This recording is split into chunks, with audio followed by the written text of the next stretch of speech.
Yo, what's good, everybody? It is your boy Golden Falls, Golden What Ifs, whatever you want to call me, and I am back. This is a brand new What If Deku had a samurai quirk. Now, I want to say this immediately.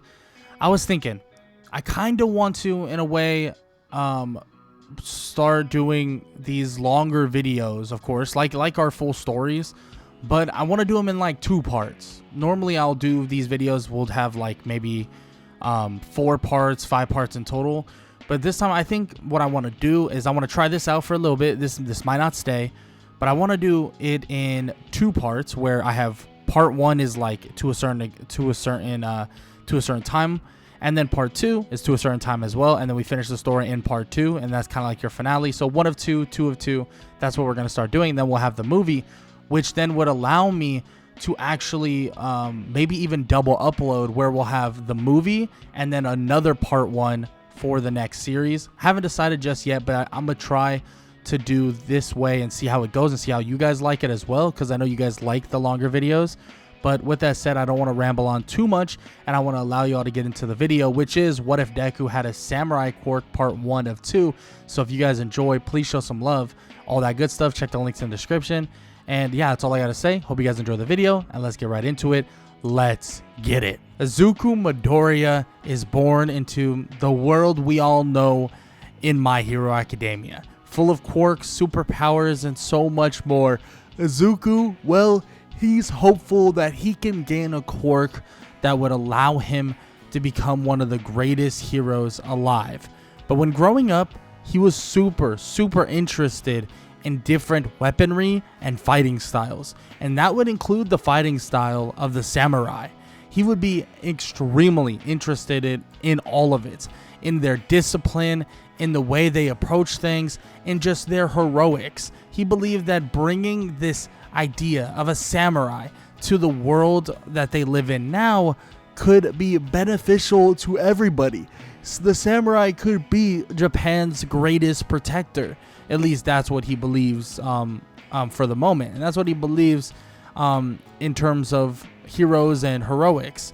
Now, is there 100% guarantee that someone with blades and swords and stuff like that and katanas will really be a great protector in this type of world? Of course not. There is never a guarantee in that regard. But there is still hope for Izuku, especially when he's at around 5 or 6 years old. He would actually get something, get information, and get told that, guess what? That he is, well, absolutely absolutely ready for whatever is to come, because he was given an opportunity of becoming an actual massive hero, an epic thing, an epic kind of idea of him creating and him being a samurai himself. And that's exactly what Izuku is becoming, because he would be told that he has some sort of quirk that is related to some in certain circumstance related to the samurai themselves, in which this right here would shock. This would shock Izuku. This would make Izuku just be completely surprised. I mean, are you serious? Like, I have potentially the powers of a samurai, or the strength and the kind of will of a samurai, and that's something that would blow his mind. Like, this is insane. Are you sure? In which obviously the doctor would tell him, like, yeah, we are 100% sure. You have the aspects of a samurai, and it seems like it's gonna go even beyond that. And he's curious, what does he mean, like, beyond that? In which he tells him, start training, start working hard, work on your sword skills, your reflexes, and just try to start learning the way of the blade, and just learn more and more as you go, and maybe one day you can be the hero you seek out to be. And that's exactly what Izuku Midoriya plans to do. And for years to come, Izuku starts working on his craft. He starts working on anything you could possibly think of in terms of becoming the samurai his quirk entails him to be.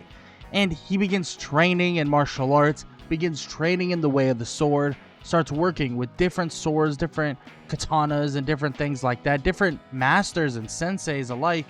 And Izuku begins to pick up on things at a very, very fast rate. Like faster than really anyone has in the past.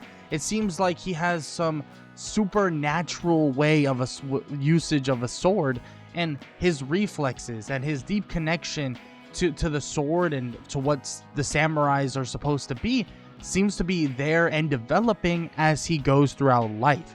It's as if he has a massive, massive advantage over every single person who is basically trying to train the same way he is training. He is just on a different level compared to them. His sword skills are on a completely different level. His just way of fighting on a different level.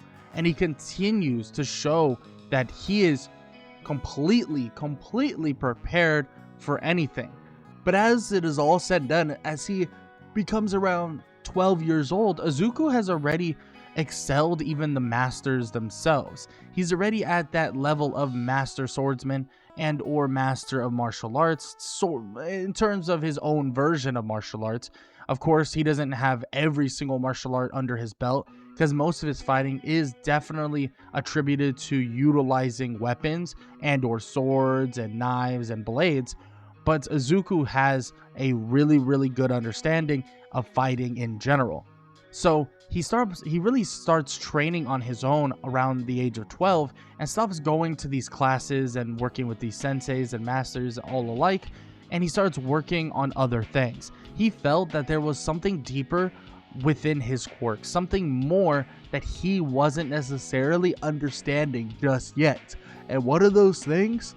Well, it has to do with his blade. He begins to try his best to form something he didn't know was even possible, and he begins to generate this energy around his arms and even his katana. And when he wields it, it not only is it affecting the shape, the size, but also the sharpness depending on the intent that he wants to approach things with. He begins to utilize this as a way of striking through even the thickest of logs, like giant trees. He slices through them easily. Normally, with his regular katana, he would not be able to do this. He wouldn't be able to even get close to slicing through the wood. But in this regard, with this energy blade, he's able to do so. He wonders, he might even be able to create this energy blade without even having a katana with him.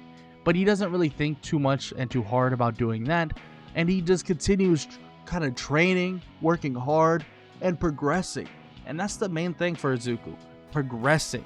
He needs to progress with his training and progress with his wants and desires to become a hero, and he wants to do everything the right way, because that's the way Izuku really approaches things. He wants to do everything the correct and proper way and really do everything with honor. So when he has someone by the name of Katsuki Bakugo continuously being arrogant, messing with him, trying to test him, trying to fight him, he really doesn't like it. Him and Bakugo are far from being friends, and he tells Bakugo that he really wants nothing to do with him. He doesn't want to talk to him, he doesn't want to deal with him, he doesn't want to do anything like that, and he doesn't want to even be associated with him. He tells Bakugo that his arrogance will get him caught out one day. His arrogance will make him far less of a hero than he wants to be, and that's something he needs to keep in check. But Bakugo basically threatens him and says well, if you want to keep it in check, then you better do it yourself and basically fight me. In which, of course, Izuku doesn't take the bait.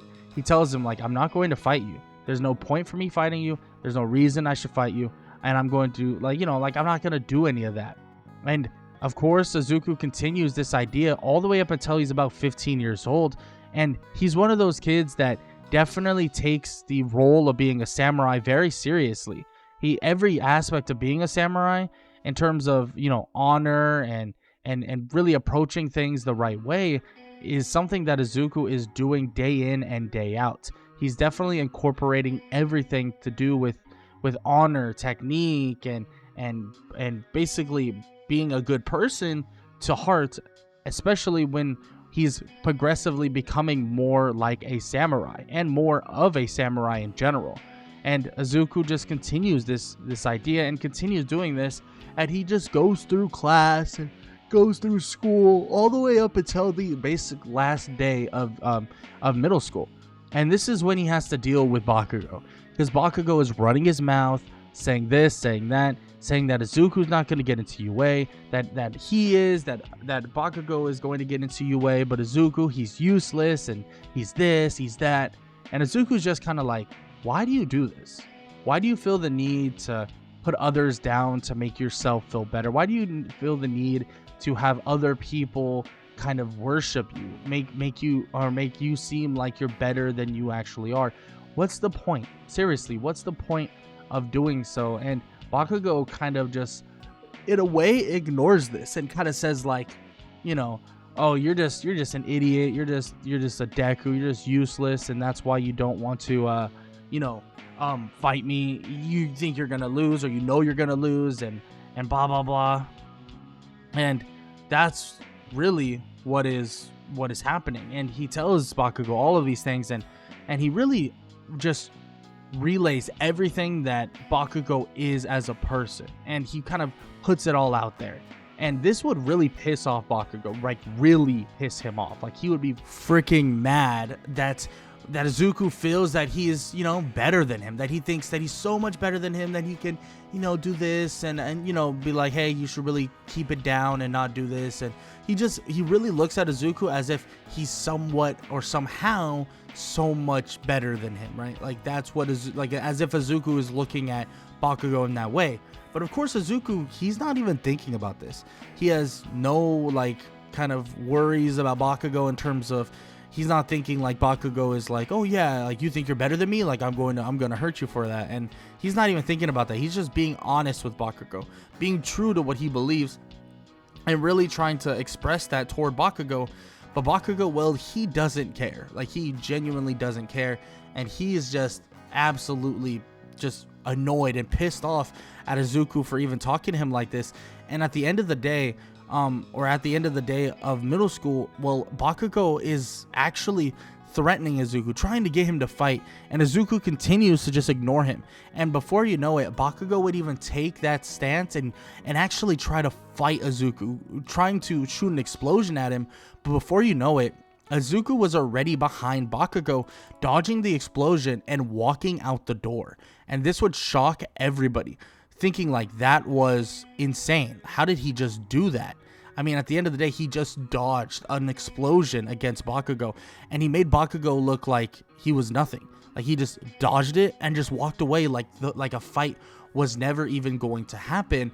And that right there is what's messing. It's really messing with Bakugo's head. Like, oh my, like, what are you doing? Like, how are you going to just ignore me? How are you going to just, just freaking act like I don't exist? And that pisses Bakugo off, like, really pisses Bakugo off. But of course, Izuku's not even really thinking much about that. He's just leaving. He just leaves and heads out, and he kind of goes on to the next thing he needs to deal with. And that's just heading home, preparing for the UA entrance exam, preparing for the rest of his life, because that's what he believes, that he's preparing for the rest of his freaking life. And Izuku goes on to basically head home as he heads underneath a bridge. And as he heads underneath that bridge, he would actually be attacked by a villain, a Sludge villain. But this Sludge villain incident, will be far different than it's ever been before. Because Izuku might not have his sword on him, but when he turns toward the Sludge villain, he would reach his hands out, and a spectral-like energy blade would show up. And Izuku would smile, and he would realize that he could do this. This isn't something he's really worked on much, but it's something he's thought about quite a bit. And he can actually do it, creating a spectral-like blade, and he begins fighting the Sludge villain, slashing through him with the energy-like blade that would actually hurt the Sludge villain when cutting through him. It's not like a normal typical blade, so it's not going to get stuck or, not have an effect on the Sludge villain. And it begins to cut the Sludge villain into little pieces. But as he's about to finish the fight, someone would show up, and that would be All Might himself. And All Might would land one punch to the Sludge villain, sending him flying, splattering everywhere, and Izuku is in shock, thinking like, wow, this is All Might. this is somebody who I have looked up to for so long, and this is somebody who's, you know, like is a real inspiration. And he talks to All Might a little bit, asking a couple questions, nothing too crazy, but All Might would of course bring up the fact that he has massive potential and he should continue really going into that potential with hopefully becoming a hero, and more specifically going to UA High School. And that right there is kind of indicator that Izuku knows that he should be headed off to UA High School and really approach that next portion of his life, which is getting into UA High School through the entrance exam. And that's what he prepares for. After that is all said and done, and after everything is kind of, you know, dealt with the Sludge villain getting put in a bottle and or multiple bottles and stuff like that, Izuku heads home and starts his 10-month preparation to be the hero he wants to be, especially when he's preparing for the UA entrance exam. He starts working on different things, different techniques, working with his kind of energy blade, but also working with some other things that he believes is possible, right? He believes that there's more to actually his blade and more to his act of fighting than anything. But obviously there's a lot of things for him to really understand and a lot of things for him to basically get a hold of, and he gets a lot of that training and usage of these unknown ideas through meditation, through understanding, and through basically just working hard. He meditates, he works hard, he slices through different things, just testing his physical but also mental limits, and that helps him just generate other things as well. It upholds and helps kind of his enhanced reflexes and or his kind of like foresight to knowing what his opponent's next moves are. But he also has this kind of Zen-like mode that he understands and also figures out. That Zen-like mode is basically when he can calm his mind, become extremely focused, and he can enter a state where things feel slower. And one day he figures out he can do this when he's just sitting by like by where cars and these like cars go by this road, and he begins focusing. And as he focuses so intently, he begins to see the cars go like 35 to 50% slower. And this kind of shocks him. Like, this is kind of insane. Like, it's that much slower, and it feels like he's able to move at the normal speed he would move at. But that's not really the biggest thing for him to think about. That's just something that he believes is possible, and he just has to find a way to really, really focus on it. But there's a lot of other things that he can do physically and do in terms of just fighting and stuff like that he is continuously utilizing, and it even has a lot to do with his kind of energy blade projection, where he's able to create that energy blade. There's so much to that specifically, even more powers and strengths that he could utilize that he doesn't even know about. But he hopes that UA will allow him to kind of figure all of that out, especially after he gets into the UA entrance exam.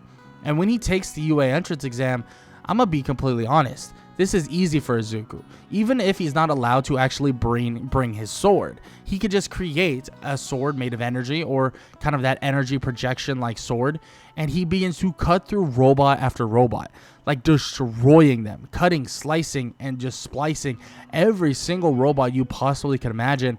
And he is a very, very fast person, and he is just going and obliterating these robots, and he's easily defeating all of these robots, getting a pretty damn impressive score. But when somebody's in trouble, that's where Izuku truly shows off his capabilities, standing in front of the girl that is covered in rubble, and he begins to increase the size of his energy projected blade. It grows taller, wider, longer, everything, and he begins to have this giant katana that would strike down, cutting this giant 0-point robot in half, cutting it in half, and it would splice down the middle and fall apart entirely, and everybody is standing there in shock. The teachers who are watching, the heroes that are watching, are in utter disbelief at what they just watched.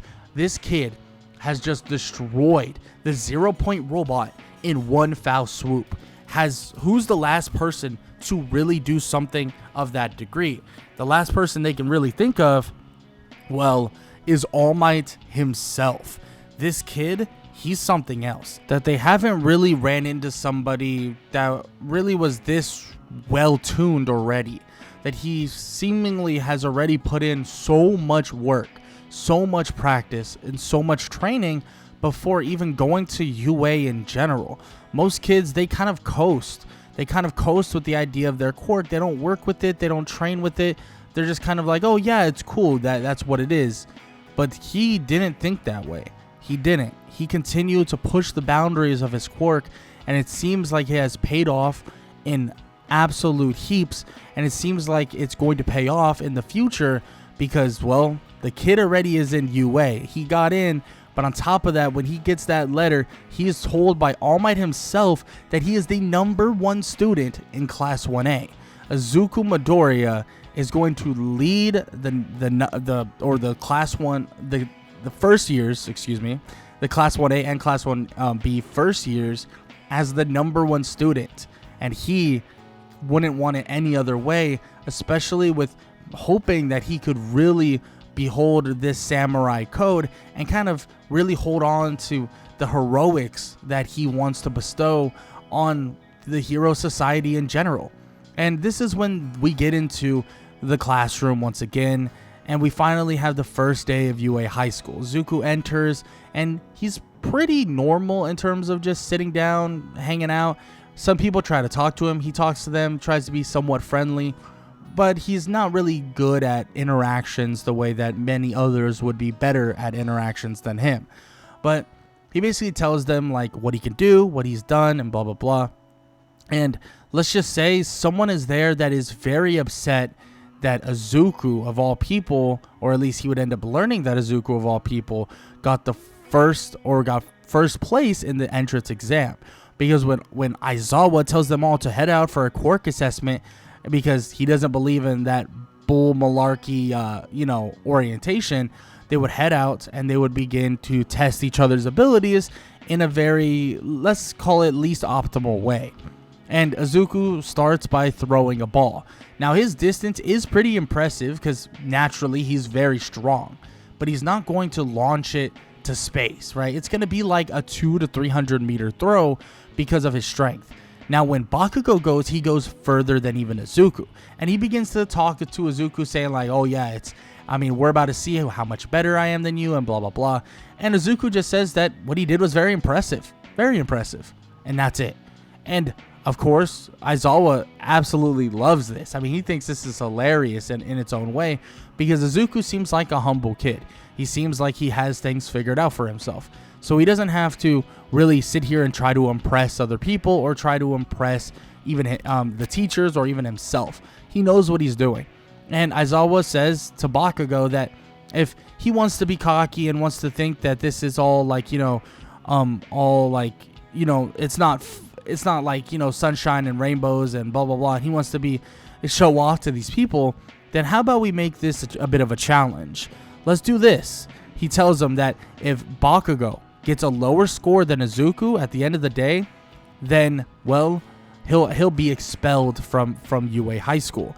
In which everyone's in shock. What? No way. And does that mean Izuku will be expelled if he's not, if he doesn't do better than Bakugo? And Aizawa says no. Izuku's not going to be expelled. Because Izuku didn't start talking smack and started saying this and that, thinking that he's better than everybody. So let's see what he can do. In which, at the end of the day, when they do the entirety of the you could say, quirk assessment or the kind of like exam for their quirks, Izuku starts showing exactly what he can do in terms of his speed, his grip strength, and all of the above. Sidesteps, everything. His speed is outlandish, and everybody thinks like this is pretty crazy. He creates kind of like a temporary blade, his kind of like phantom-like blade, you could even call it, or more of like an energy blade, and he slashes across and uses that as his way of speed. and he just dashes across the area even faster than someone like Tenya Ida can run. Short distance kind of control is something that Izuku is very good at, so it's going to benefit him when he's actually utilizing it to that extent. And Izuku, well, at the end of the day, would even do better than Bakugo himself, and Aizawa would sit there and say, well, it looks like the kid isn't as good as he thought he was, because, well, it seems like someone still beat him. In which everyone's like, oh my goodness, does that mean he's really going to get expelled? But Aizawa says no. He's not going to expel him. It was just a ruse, and it's not a big deal. And he tells him tells all of them that being humble as a hero is a big deal, and that they should really think about what they're doing and before they even do it. And really think about what they say before they even say it. In which everyone kind of thinks about this and is like, you know what? He's kind of right. Like, we have to really be careful with how we approach things and how we think about things, because you never know when things could fall straight on its face. But Bakugo, he's not thinking about this at all, especially because the very next day, they have training, Heroes versus Villains training with All Might, but Bakugo makes this into a whole stint. He immediately challenges Izuku to a fight, saying that this is what they should do, that they should have fights, that they should see who the strongest is, which All Might tries to tell him, like, that's not what we're doing. But after a ton of arguments and Bakugo yelling and being annoying, All Might says, you know what, how about this? Everyone else will do Heroes versus Villains training, but Bakugo and Izuku will go one-on-one. And they will be their first, and it'll be the first people to actually fight. He will put them out there, 1 versus 1, and whoever hits the ground first loses. And it's that simple. In which, of course, All Might says to Izuku to go all out. Don't allow him to just, coast, or don't allow him to do anything. He gives him a wooden sword and tells him to not hurt the guy badly, but really show him. Because he knows that Izuku can handle himself. I mean, he already defeated an actual villain. Like, he defeated one on his own for the most part. So he knows he can handle himself. So he watches as Izuku and Bakugo go head to head. And immediately, Izuku is showing the level he is at. And it is far beyond anything Bakugo is capable of at this moment. He begins to whack him with the wooden sword in different places quicker than you could imagine. Every explosion, every punch that is thrown, Izuku easily dodges and easily counters, smacking Bakugo over and over and over again, eventually smacking his legs out from underneath him, and he collapses on the ground. And All Might would say that it's over now, that the fighting and the training is over for them, and that they both did a very good job. But maybe Bakugo needs to find a way to humble himself a little bit, because there's always a bigger fish. There's always going to be someone stronger. And if you understand that now, and you understand that there's always going to be someone stronger, then you might be able to actually eclipse that said person who is stronger than you. In which immediately Bakugo is pissed. He hates being embarrassed. He hates being acted like he's some small kid that is, not to the level of Izuku. But it's been proven now that Izuku is better than him, and it is proven that one-on-one, it's not a fair fight.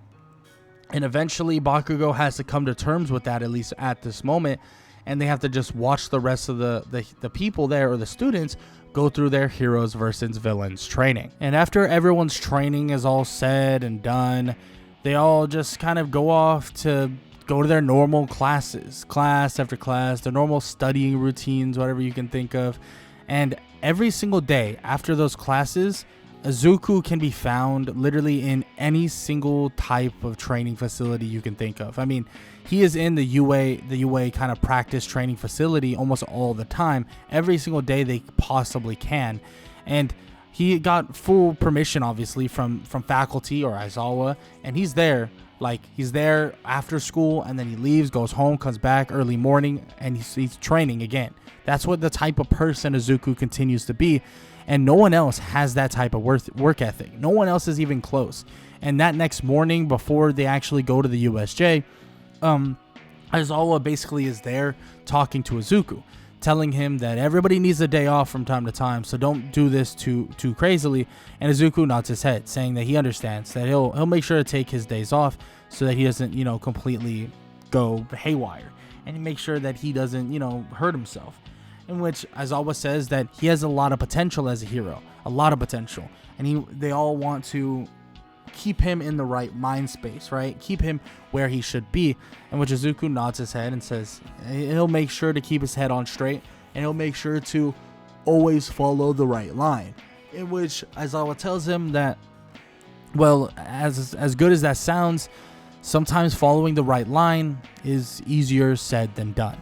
And he leaves as Izuku finishes his training, and then it would be finally time for them to get ready and set up for a bus ride to the USJ. And during that bus ride, they kind of chat. Everyone chats to each other about, how strong they are, who's stronger, who's the strongest, and blah, blah, blah. And Izuku himself, he's not really entertaining these conversations. He's not really into these conversations. He doesn't want to talk about any of this. Like, he doesn't want to blab about if he's stronger than this person, stronger than this person. He doesn't care. And they would eventually arrive at the USJ, enter, and they would meet Pro Hero 13. They would talk about what the USJ is about, what's going to happen, what's going on. But eventually, before you even know it, well, the villains would attack. The villains would invade, portals would open up, and villains would attack the USJ. And before even Aizawa could jump into action, Izuku is already jumping into action. Aizawa can't stop him, so he jumps into action with him, and Izuku begins to knock out and or slice through, of course not killing, but slicing through using a energy-like blade, defeating villain after villain, like very quickly. Aizawa helps him do this as well, as they're beating villain after villain after villain, but Aizawa tells him that he really shouldn't have jumped in and started fighting immediately, in which Izuku says that if he has the capabilities of defending those who really need defending, that he shouldn't wait. He shouldn't allow anything to happen, and he should be the one to jump in before anyone gets hurt. In which Aizawa would look at him for a second and have a slight smirk and think that this kid, he's more ready than he possibly could imagine. And they defeat almost all of the villains that are in front of them, and quickly in that, and everybody is kind of in shock at how quick every villain there is kind of defeated, or at least all the ones in the central area. And Shigaraki would be forced to actually have the Nomu attack earlier than normal. And of course, they would have Tenya Ida with the opening run off to go get help, and that includes help from All Might. But Izuku, well, he would stand toe-to-toe with the Nomu. And the Nomu, yeah, he's a freak of nature. He's strong. But Izuku, well, he realizes that this Nomu is going to allow him to go all out. And he starts going all out, sharpening his blade, creating the blade to be even stronger. And he starts utilizing something he hasn't gotten a chance to really utilize, and that is his Zen mode, creating this battle trance that is overcoming him. He begins to focus intently as everything slows down around him, and he begins to absolutely slice through the Nomu over and over and over again, to the point where he can feel that the Nomu is massively strong in terms of durability, but it's not going to stop him from cutting through what he needs to cut through.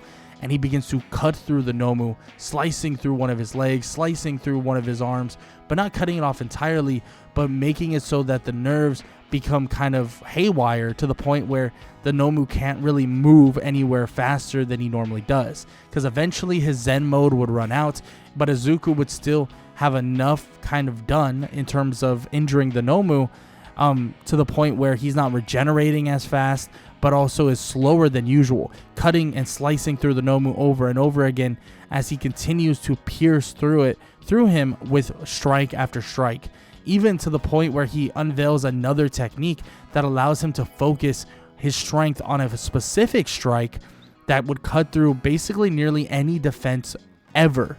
And he begins to slice with one final slice, and he cuts through the Nomu once again, and it slows him down to the point where the Nomu can barely move, and the Nomu collapses on the ground. Now, the Nomu's not out for the count fully just yet, but luckily with the help of All Might just arriving, he's able to take on the Nomu and defeat him.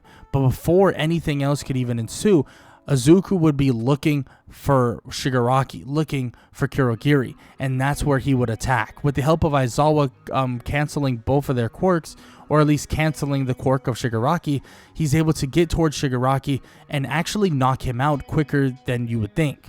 Because Izuku, in terms of fighting skills, especially with the lack of quirk from Shigaraki, he's able to defeat Shigaraki very, very fast, defeating him and having him knocked out pretty quickly.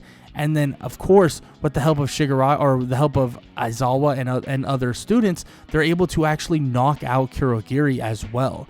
And this would stop the fights, or the kind of the fights from happening any further, but also stop the eventual escape of the League of Villains, stopping Shigaraki and also Kurogiri from escaping, and they would capture them quickly, as Aizawa is obviously still able to utilize his quirk and not massively hurt by the Nomu like normal. And Izuku's ability and fighting skills have shown to be very, very capable, especially with his ability to kind of slow down time around him, allowing him to keep up with the Nomu in a way that All Might would have had to basically go all out against him. And luckily enough, Izuku's attacks are kind of not to a physical and kind of, front forward level. It's more like his attacks are attacking on a deeper level, are cutting through the Nomu's quirks, are cutting through the kind of the deep parts of the Nomu itself, and that right there allowed him to slow down and defeat the Nomu himself. But with the help of All Might, it would guarantee the defeat of the Nomu, and the Nomu would fall short, and the League of Villains would fall short, and they would fall right here and right now at the USJ. After the USJ, Izuku has a decision to truly make. I mean, obviously they have a little bit of an intermediate time, a couple days of just training, relaxing, and all the above, and Izuku has kind of some choices to be made, especially when we have something that is coming up very soon. And that something is the UA Sports Festival. The UA Sports Festival is going to be an important time for Izuku Midoriya, because he's going to be able to show off what he's capable of doing. But the choice he's going to have to make after it is all said and done is where he's going to go for his training, where he's going to go for his internship. And those are some very, very, very, very important things. But that decision might be made quicker than you would think, because Izuku would actually get approached by somebody, approached before the UA Sports Festival by All Might himself. And this was about something he couldn't even possibly imagine. This is about the quirk of All Might, the quirk known as One for All. All Might would offer Izuku a chance at actually taking on the quirk and being the successor of All Might and the successor to One for All, and this would shock Izuku. He believes that All Might is one of the most high level, one of the most respected, one of the most honorable heroes ever, and to take on the powers of All Might himself, I mean, that's truly an honor. That is truly something he would hold close to his chest, and he honestly thinks on it for quite a while. And this is before the UA Sports Festival, of course. And Izuku decides that he wants to take on this quirk, but he doesn't want to actually utilize it for the UA Sports Festival, in which All Might says that he understands the quirk is going to take a lot of training to understand and also prepare with, so it would be best to avoid actually gaining or utilizing it until after the UA Sports Festival. So that is the decision that is made. But in terms of the capabilities that Izuku has right now, I mean, he is no freaking joke for the UA Sports Festival, especially when you have the obstacle course race, which is a breeze for Izuku, who decides to basically just outlast and outrun every single person there. And with his capabilities and his just strength and already enhanced strength and speed, he's able to overcome the obstacle course race massively and actually just barely get the number one spot. But in terms of the cavalry battle, I mean, Izuku is, in terms of fighting capabilities, would be at a totally different level and also a better advantage. And that advantage wouldn't really matter who he has on his team, but his team would be built up of Mei Hatsume, Ochaku Uraka, and also Tokiyami. And this would allow him to fend people off with his kind of blade, but also utilize that Zen mode that he's been utilizing to see things coming before they actually approach him. And he's able to fend these people off, defeat them, handle them, anything you can imagine.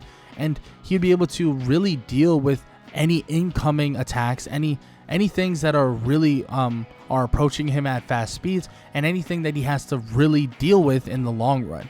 And the cavalry battle would end with him and his team getting on to that next round. But that next round is something that is a spectacle, something that everybody's going to watch and realize the level Izuku Midoriya is truly at, because he is outstanding at things like this. Because these are 1 versus 1 battles, and the first one is against Hitoshi Shinso, who Izuku obviously would not fall for the mind control quirk, and he would easily be able to defeat him. But the real fight is when he faces off with Todoroki, and this is a spectacle to watch, because Izuku is slashing through iceberg after iceberg, and everybody is oohing and awing at the fact that Izuku is so capable even against someone with such a powerful quirk. But Izuku tells Todoroki that it's honestly slightly disrespectful that he doesn't utilize all his powers. He doesn't utilize every last bit of his strength, and he wants him to utilize that fire side, utilize that other side. And well, Todoroki, he's saying that he won't use his father's quirk, he won't use his father's powers, but Izuku's telling him, that's not your father's powers. That's your powers. Control your destiny. Control your strength. Control what this was. What the powers have gifted you and the powers have given you. Really uphold that strength as your own. And eventually, Todoroki would really understand what he's saying, and eventually Todoroki would finally give in, and he would utilize that fire side. But that doesn't mean that it would completely take over the fight. That doesn't mean he would actually be able to win, but it does give him a better chance. Izuku is having to deal with the fire and ice now combined of Todoroki, and it's difficult, very difficult to handle, but nonetheless, Izuku is able to keep up and able to actually fend off against Todoroki's fire and ice, and actually able to defeat Todoroki after a long, hard-fought battle. And this would lead Izuku on to his next fights against someone like Tenya Ida, who he easily is able to defeat, being that he already outclasses him in hand-to-hand combat and stuff like that. But the one fight that everybody is really excited to watch is the one between Bakugo and Izuku. But this one, it's already over before it started, because Izuku has the upper hand on Bakugo all the time, has defeated Bakugo every time. Yes, has this made Bakugo even stronger and made him want to work even harder? Of course. But that doesn't mean Izuku hasn't been working 10 times harder than Bakugo has always been working in the first place. And Izuku, well, he would embarrass Bakugo. Not on purpose, but he would embarrass him, defeating him very quickly, utilizing every kind of upper hand that he has, and really showing off the absolute horrible technique issues that Bakugo could potentially have and has in general.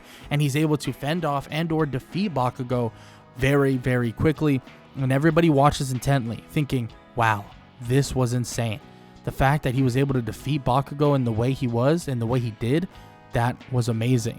Everybody cheers on Izuku. It's just living proof on why he was the #1 student, living proof why he was the most capable.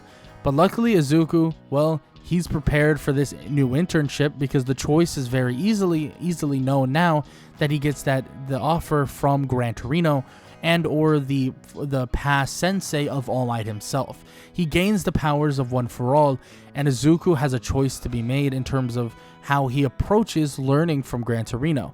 But Gran Torino, well, he treats Izuku with respect, and honestly, he really trains Izuku very, very hard. And he's already so far ahead of so many different other versions of people who gained One for All, that Izuku and his capabilities are shown off to a large extent.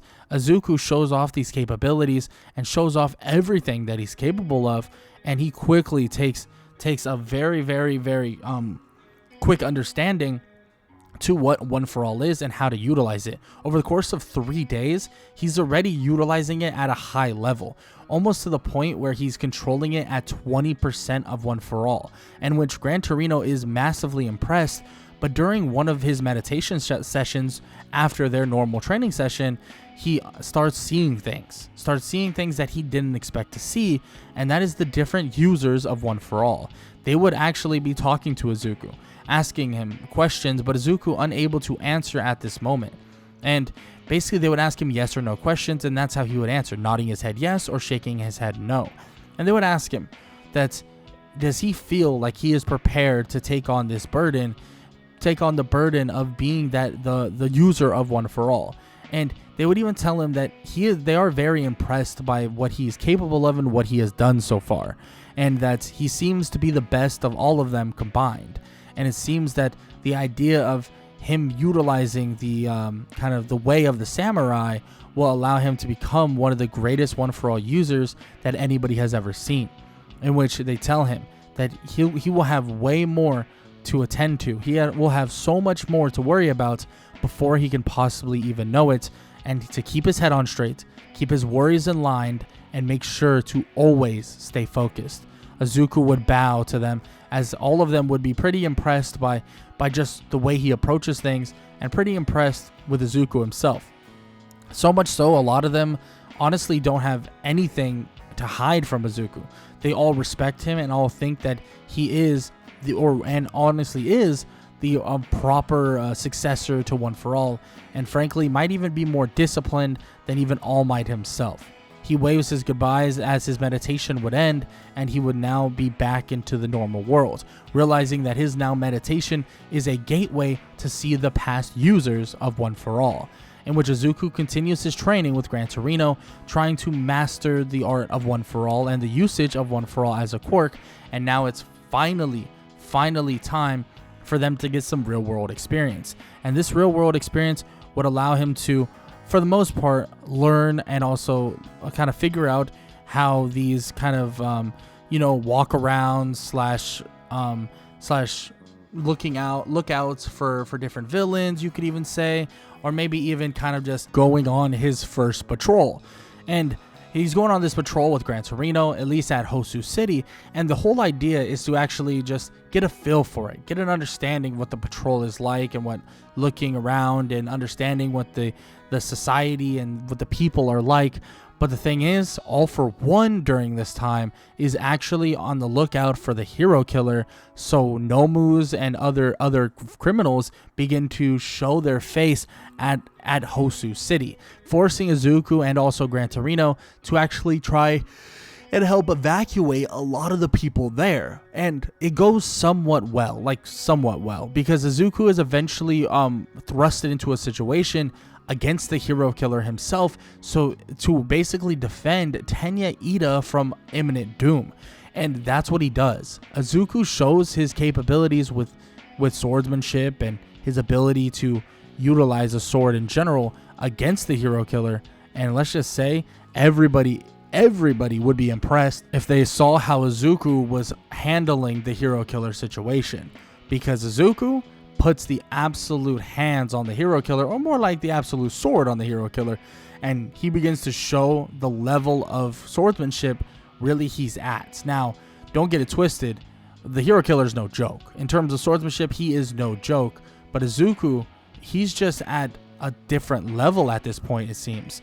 His speed, his strength, his abilities, I mean, especially with his ability to kind of go Zen mode, slow down the time around him, and really show that everything that tries to come to pass, that the hero killer tries to do, is easily countered by Izuku, leading to Izuku eventually being able to kind of fend off the hero killer, defeat him, and then with the help of an approaching endeavor, finish the hero killer to the point where he's knocked out and he's able to get captured and or kind of put in prison, luckily. But of course he would get in trouble a little bit with what he did to protect, especially with who was there and stuff like that. He wasn't supposed to be fighting, and it does get Gran Torino in a little bit of trouble and get them in a little bit of trouble, but luckily they for the most part go unscathed.